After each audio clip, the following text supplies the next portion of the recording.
আসসালামু আলাইকুম, আশা করি সবাই ভালো আছেন। আজকে আপনাদেরকে দেখাবো ট্রেনের বাড়ি। আমরা কিন্তু ছোটবেলায় অনেকে এটা চিন্তা করতাম যে এত লম্বা ট্রেন কিভাবে ঘোরায়। আজকে আপনাদের সেই রহস্য উন্মোচন করব। সেজন্য ভিডিওটি শুরু থেকে শেষ পর্যন্ত দেখবেন এবং চ্যানেলটি সাবস্ক্রাইব করে লাইক, কমেন্ট, শেয়ার করে পাশে থাকবেন। ইতিমধ্যে আপনারা কিন্তু ট্রেনটি কিভাবে ইঞ্জিনটি আলাদা করেছে তা দেখতে পেরেছেন। এখন ইঞ্জিনটি কিন্তু সামনে নিয়ে যাওয়া হচ্ছে। এই ট্রেনটি এখন কিন্তু আবার সামনের দিকে চলতে শুরু করবে। এই যে স্থানটি দেখতে পাচ্ছেন, এটা কিন্তু কমলাপুর রেলওয়ে স্টেশন। এটা কিন্তু এমন একটা জায়গা যেটা বাংলাদেশের লোকাল ট্রেন ব্যতীত যত ট্রেন আছে সব ট্রেনই এই জায়গায় আসে এবং এইখান থেকে ছেড়ে যায়। মানে এটাই কিন্তু আসলে ট্রেনের শেষ ডেস্টিনেশন। এরপরে আর কিন্তু কোথাও যাওয়ার কোনো রাস্তা নাই। এখান থেকে রিটার্ন করে আবার বিভিন্ন জেলায় বিভিন্ন বিভাগের ট্রেনগুলো কিন্তু চলাচল করে এবং সেখান থেকে ট্রেনগুলো কিন্তু এই কমলাপুর স্টেশনে এসে আবারও থামে। এখন চলুন আপনাদেরকে আমি নিয়ে যাচ্ছি ট্রেনের সামনে, যে কিভাবে ইঞ্জিন সেট আপ করে এবং সামনের দিকে যায়। আমি আস্তে আস্তে ইঞ্জিনটি কিন্তু সেট আপ করা শেষ। এখন আমি আর দেখাতে পারলাম না, কিন্তু এই ভিডিওতেই কিছু পরে দেখতে পারবেন যে একটি কমিউটার ট্রেনের ইঞ্জিন কিভাবে যুক্ত করে। আর এই যে এখানে দেখতে পাচ্ছেন, এটা মানে শেষ এবং এখান থেকে সামনের দিকে শুরু। আর এই যে এইখানে দেখতে পাচ্ছেন, এখানে কিন্তু এগুলো ট্রেনের যে পার্টস পাতি, ইঞ্জিনের যে পার্টস পাতি, এগুলো কিন্তু এখানে ফেলে রাখছে এভাবেই পড়ে আছে এখানে।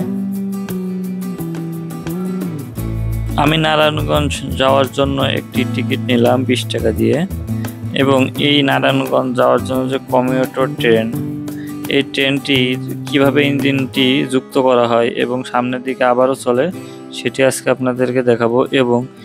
এবং এটি কিন্তু অত্যন্ত ঝুঁকিপূর্ণ একটি কাজ, ভুল হলে মৃত্যু নিশ্চিত। এবং এই যে মালবাহী ট্রেনের দেখুন যে কার্গোগুলো,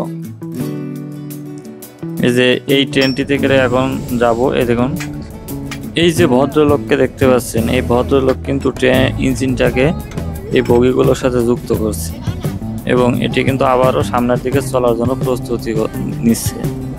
এবং এটিতে কতটা ঝুঁকিপূর্ণ কাজ সেটি আপনারা দেখতেই পাচ্ছেন।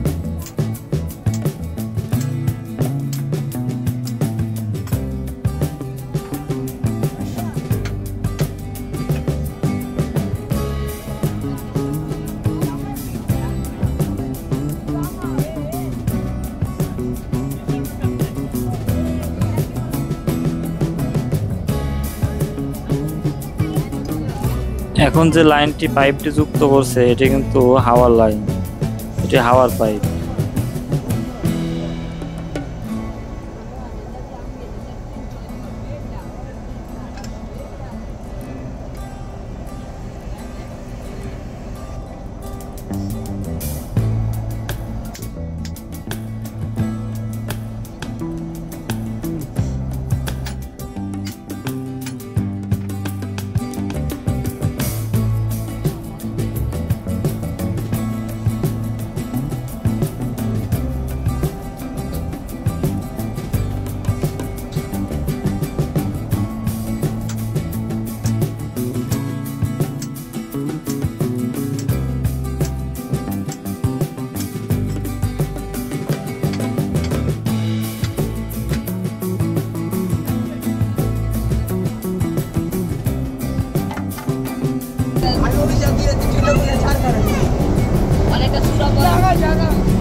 আমি কিন্তু এখন এই কমিউটার ট্রেনটির ভিতরে, এটি নারায়ণগঞ্জ কমিউটার ট্রেন, এবং এই ভদ্র মহিলা মনে হচ্ছে যে লোকোমাস্টার হবে হয়তো। এবং এই লোকাল ট্রেনগুলোর ইঞ্জিনগুলো কিন্তু খুবই পুরাতন এবং এটির রেডিয়েটরগুলো দেখুন কি বিশাল আকৃতির। এবং আমি আরও যা লক্ষ্য করলাম, ট্রেনের ভিতরগুলো খুবই অপরিষ্কার, অপরিচ্ছন্ন এবং ট্রেনের ছাদ থেকে পানি পড়ে। এখন কিন্তু আমরা নারায়ণগঞ্জ চাষাড়া স্টেশনে পৌঁছেছি এবং এখানকার পরিস্থিতি দেখেন কতটা নোংরা এবং কতটা অপরিষ্কার। বাংলাদেশ রেলের এদিকে গুরুত্ব দেওয়া উচিত। আজকে ভিডিওটি এ পর্যন্তই, দেখা হবে নতুন কোনো ভিডিওতে। সে পর্যন্ত সবাই সুস্থ থাকবেন।